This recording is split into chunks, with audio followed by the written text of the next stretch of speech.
They've either had some kind of nuclear accident or they're on the backside of a evolutionary genetic curve and they're going downhill instead of uphill. In other words, in the autopsies, of which I have 2, we found out that their digestive system is atrophied.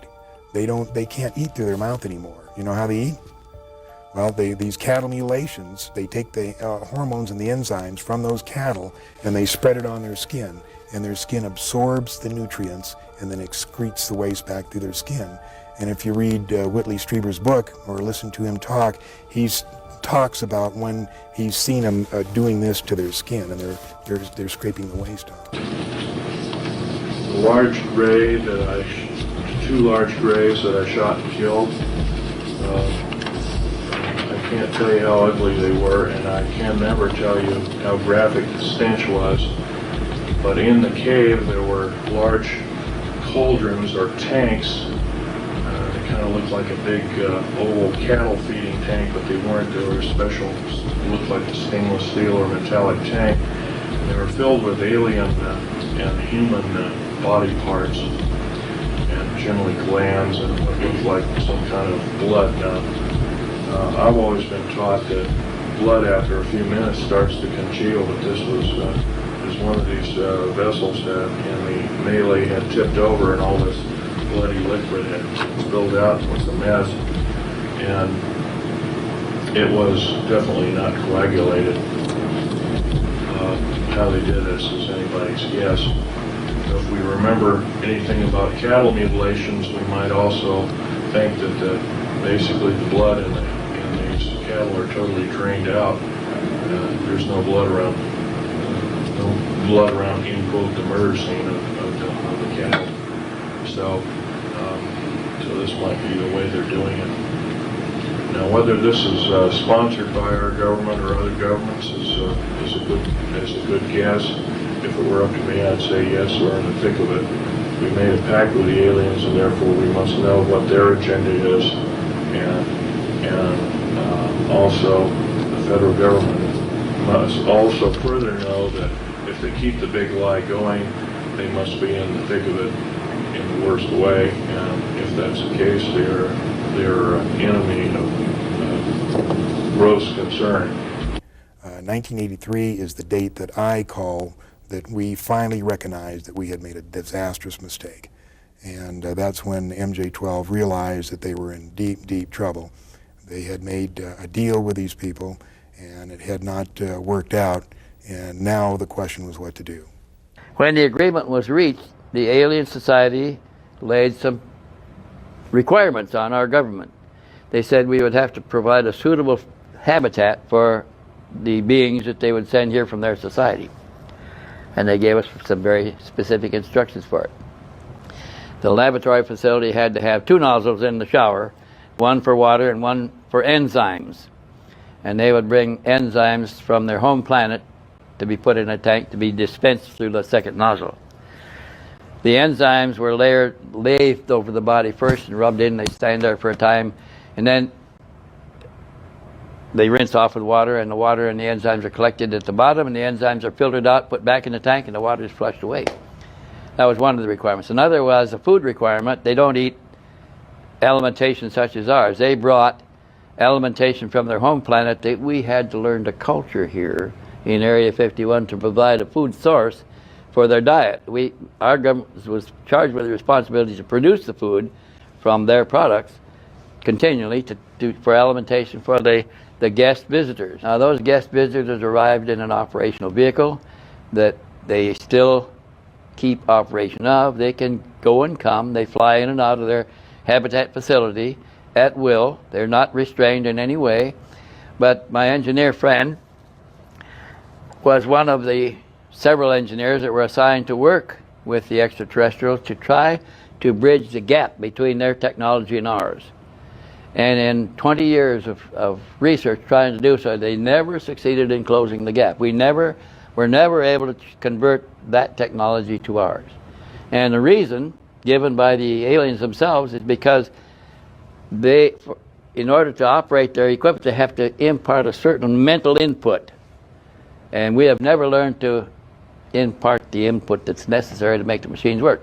So Their equipment responds to mind, to thought, and we have never learned to impart the proper thought to make any of it work. There is no way that we can bridge the gap with a wire from this point to that point, from theirs to ours, and make it work. There's no such wire. And that's interesting because those aliens are, I think one is very ill now and about to die, but they've been there since the 60s. What, that's 35 years.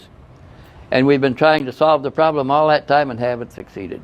That's one entity that I know about. There were two of them involved, two aliens involved, one craft. There may be others that I don't know about. That one I am quite sure is legitimate and real. The last I heard is one of those alien beings. We don't know whether they're males or females either because they don't have any sex organs. They have not reproduced out there. They do go and come as they please, and sometimes they're seen by others outside or even in areas. This story has to be told. People have to know what we're dealing with. This was a processing center where these children were being prepared for food to feed these mantis. And they were taken in there, and all of their extremities, their arms, legs, their heads were all removed by a laser knife type thing. They just seared right across it and it dropped off. And these parts of the bodies were packed in containers to be sent somewhere else. How long do you think it's going to be before they make the announcement that we've had contact with outer space and they call for what? Never. You don't think so? No. I used to think so. I used to think they were getting us prepared, but I have no doubt now that they never intended to, and I fully agree with them. Now, 5, 6, 7 years ago, you know, I was going on a lecture, hey, you gotta listen to this, you gotta see what's going on. Now, I know they were right.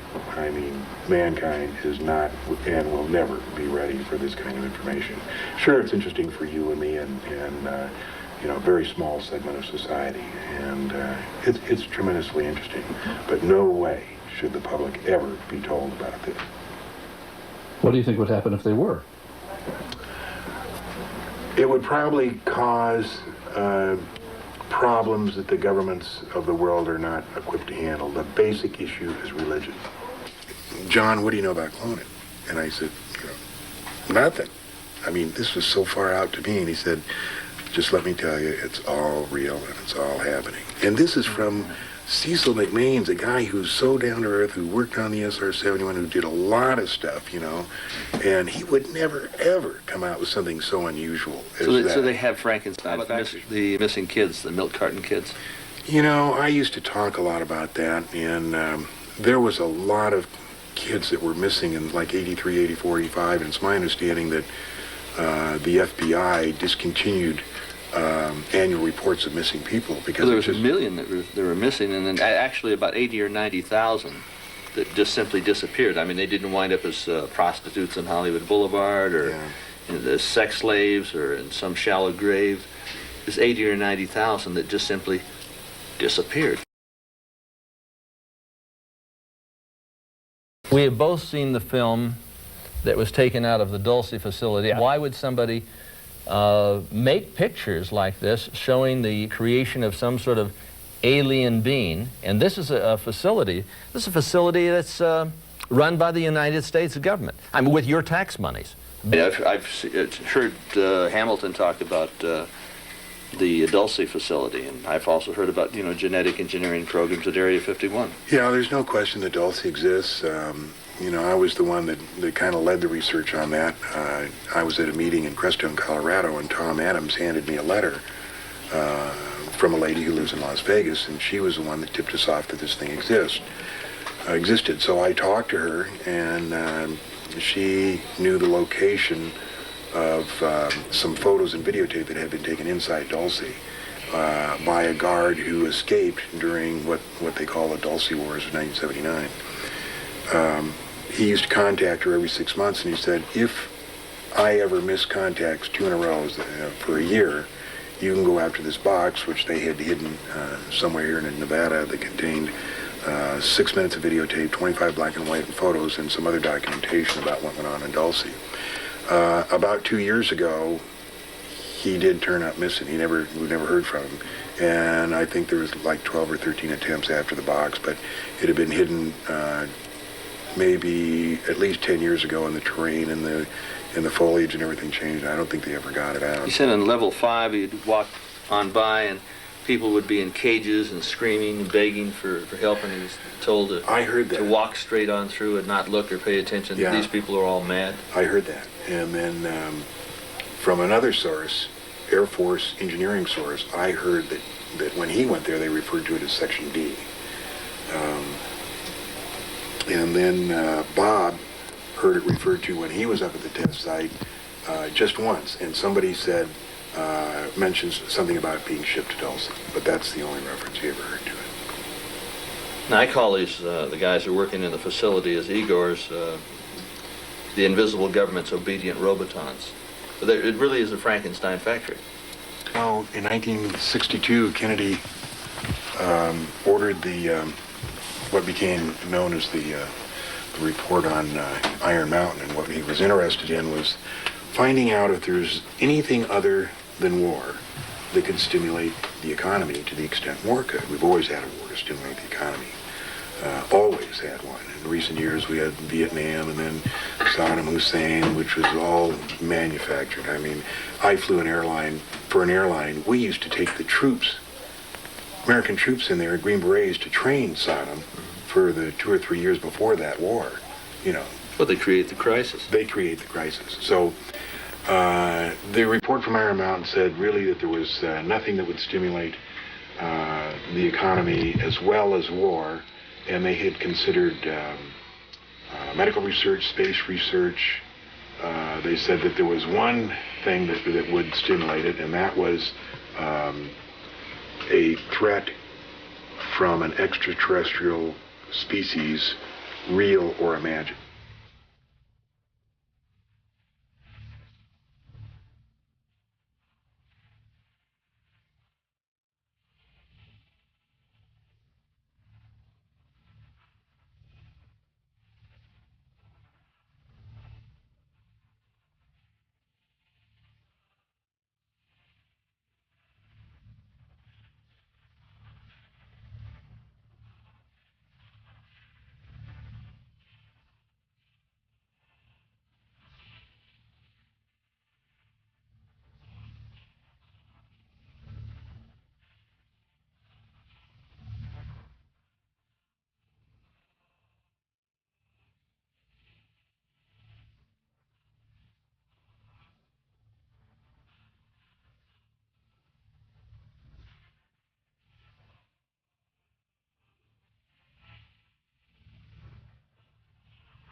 To be alive, for the samples to be worth anything. The aliens refer to us as containers. People are being used for food. The aliens are eating us. They're experimenting with us. Horrible, unspeakable experimentations. George, maybe the cover-up was in our best interest, maybe not. Maybe the government underestimated the intelligence of the American people and decided we just couldn't handle it. But let me tell you this. The truth is still the truth, and nothing can change that. Not the military, not the government, and not me.